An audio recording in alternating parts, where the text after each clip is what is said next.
Nu reiz esmu atradis saulainu dzīvokli ar augstiem kokiem logu priekšā, tā sakot, dārzā.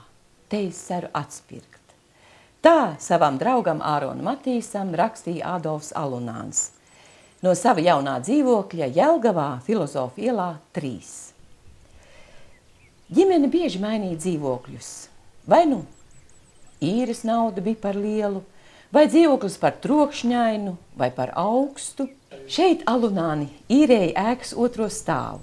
Dzīvoklī bija 5 istabiņas, virtuvīte, bēniņi un jumta balkons, uz kura reizumis mīlēja uzkāpt arī pats Ādolfs, lai pavērtos pāri plašajiem dārziem līdz pašai ģintermuižai.